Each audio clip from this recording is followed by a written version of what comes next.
profesor, mi nombre es Claudia Gutiérrez y yo le hablaré sobre generalidades y el concepto de potencial de acción. Iniciando por este último, o sea, el concepto de potencial de acción.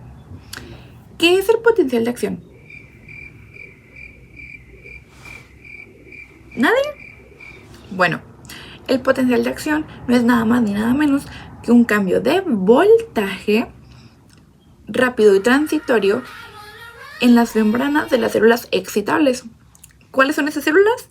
Las neuronas y las células musculares, o sea, los sarcómeros o los sarcómeros. Este potencial de acción permite que haya transmisiones o impulsos nerviosos eléctricos, entre las células, o sea, es su comunicación. ¿Cómo ocurre este potencial de acción? ¿Qué es lo que potencia este potencial de acción? Bueno, esto ocurre porque dentro de la membrana de estas células se abren los canales de sodio y de potasio. Los de sodio para que el sodio que está en el espacio extracelular vaya hacia el espacio intracelular, y los de potasio para que el potasio que está dentro del espacio intracelular vaya hacia el espacio extracelular. Pero de todo esto hablaremos a más profundidad a mediados de que avance el video. ¿Cuál es la importancia del potencial de acción en el sistema nervioso? Por parte de las neuronas es fundamental para la transmisión de información entre ellas. O sea, su comunicación, en cómo se comunican las neuronas entre sus axones. Y por parte de los sarcómeros es muy fundamental, su importancia radica en que las células sarcómeras están esperando que llegue un impulso eléctrico que les haga decir, oh, contracción, oh, tenemos que contraernos. Entonces, esa es como la importancia principal de los sarcómeros, que esperan a que llegue un impulso eléctrico para hacer su contracción. Y en general, su importancia es en el procesamiento de la información, en todas aquellas respuestas motoras que ocupan de un potencial de acción o de un impulso eléctrico para llevarse a cabo.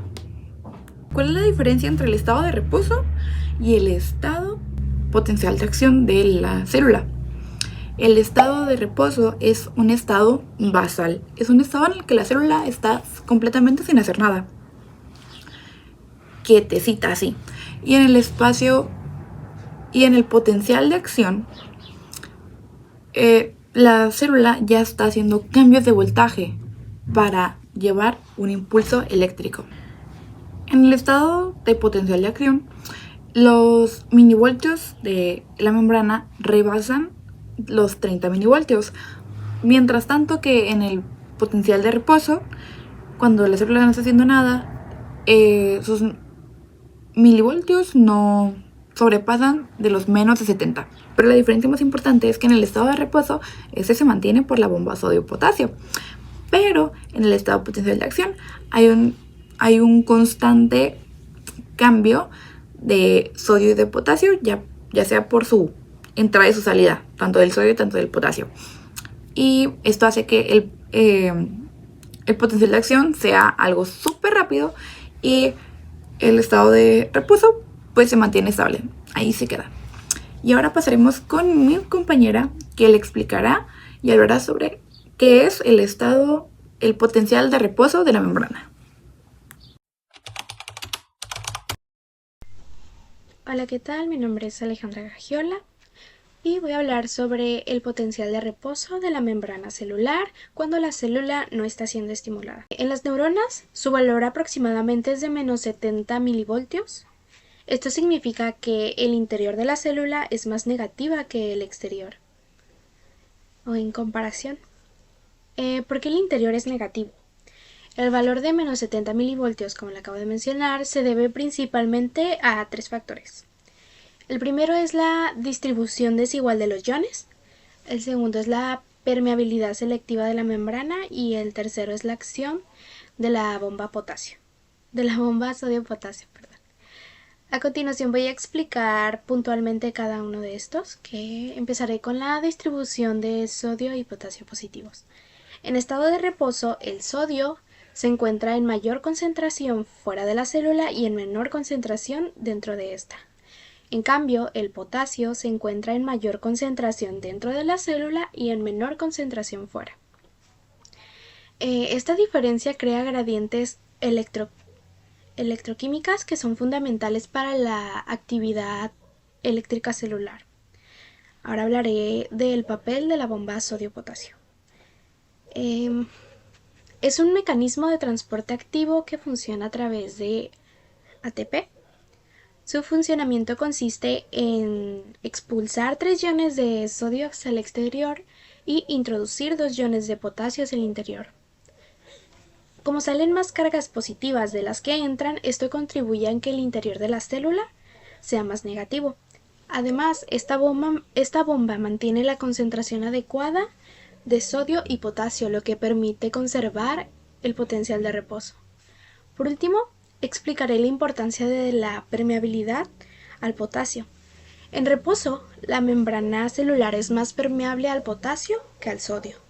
El potasio tiende a salir de la célula a través de canales de fuga, dejando cargas negativas en el interior, lo que fuerza el valor cercano a menos 70 milivoltios. El potencial de reposo está mucho más influenciado por el potasio que por el sodio, porque la membrana es más permeable a este, los iones contribuyen más al voltaje basal y el potencial de reposo está más cercano al potencial de equilibrio que el de sodio. Por eso se dice que el potasio es el principal determinante del potencial de reposo.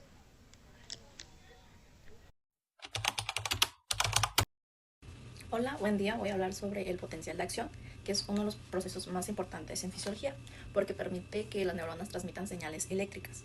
El potencial de acción es un evento eléctrico rápido como un impulso, que ocurre cuando una neurona recibe un estímulo y necesita comunicar esa información. Gracias a esto, el cuerpo puede mover músculos, percibir sensaciones, regular órganos y procesar pensamientos. En pocas palabras, sin potencial de acción, el sistema nervioso estaría en silencio total. El potencial de reposo. Antes de activarse, la neurona está en estado de reposo, con un voltaje de aproximadamente menos 70 voltios, y esto significa que el interior de la célula es más negativo que el exterior. Esto ocurre por 2 razones principales.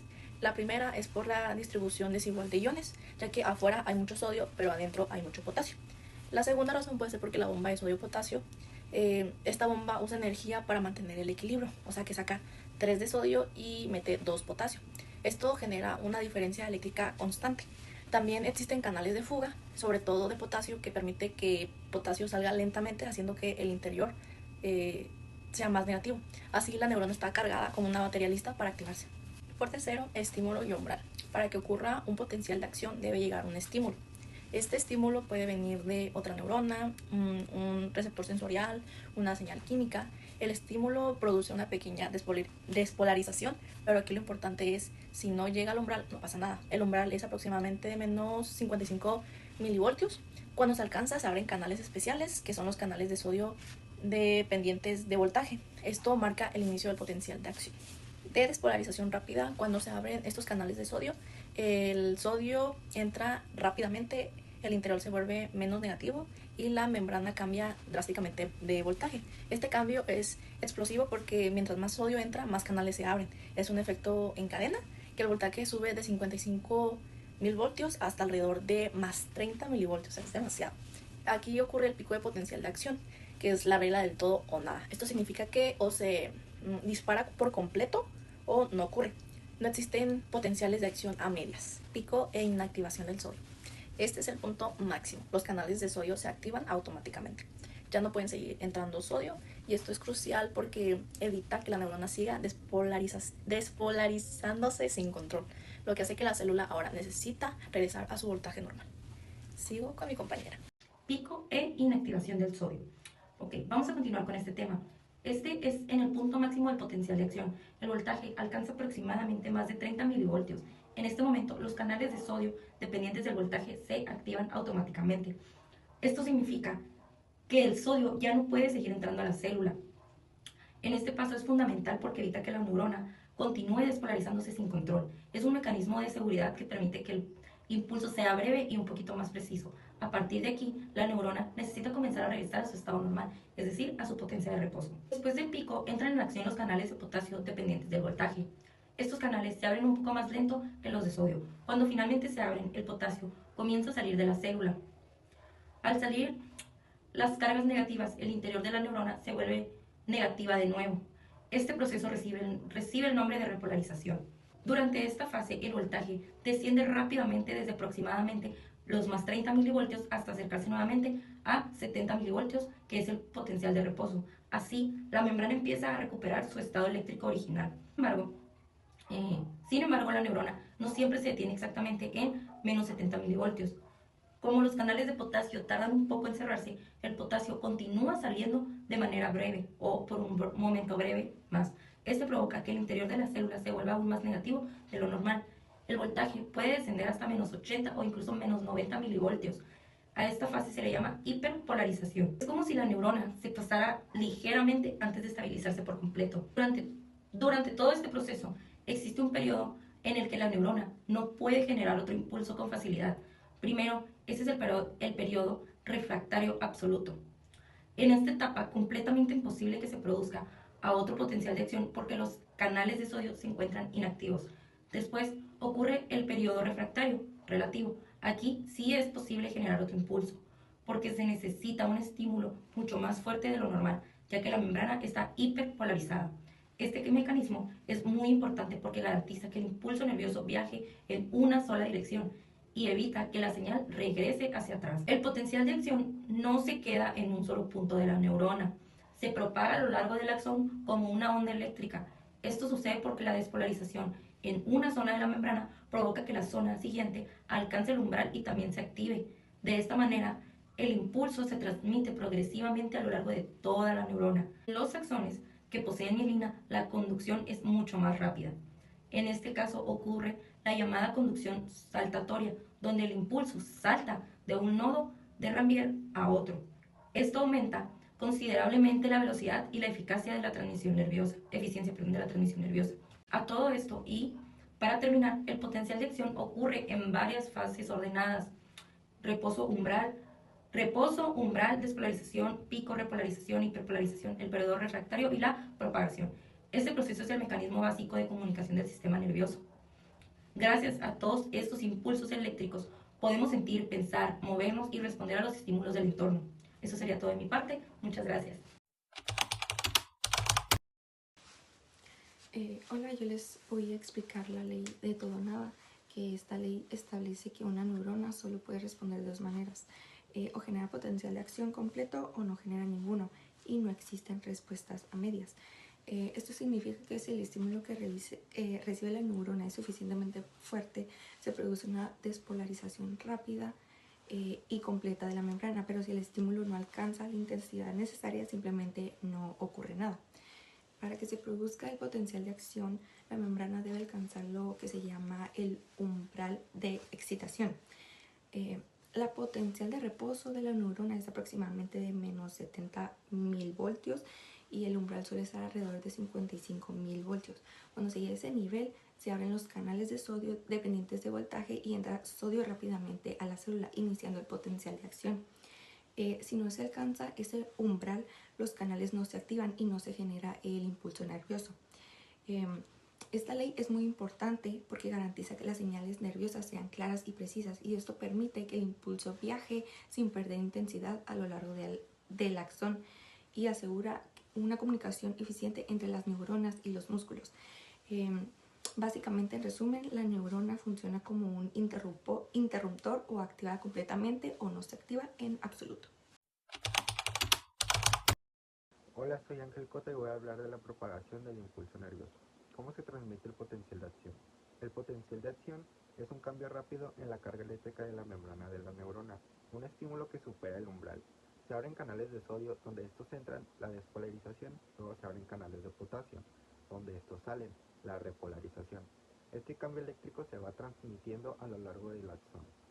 La conducción continua ocurre en neuronas sin mielina. El impulso avanza punto por punto a lo largo de toda la membrana. Es más lenta porque cada segmento debe despolarizarse. En cambio, La conducción saltatoria ocurre en neuronas con mielina. El impulso salta de un nódulo de Ranvier a otro.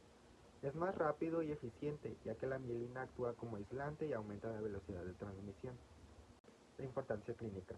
Cuando la mielina se daña, la conducción nerviosa se vuelve lenta o se bloquea.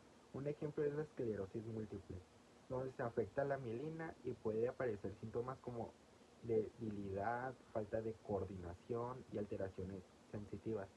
En fisioterapia es fundamental entender este proceso para comprender trastornos neuromusculares y planear tratamientos adecuados.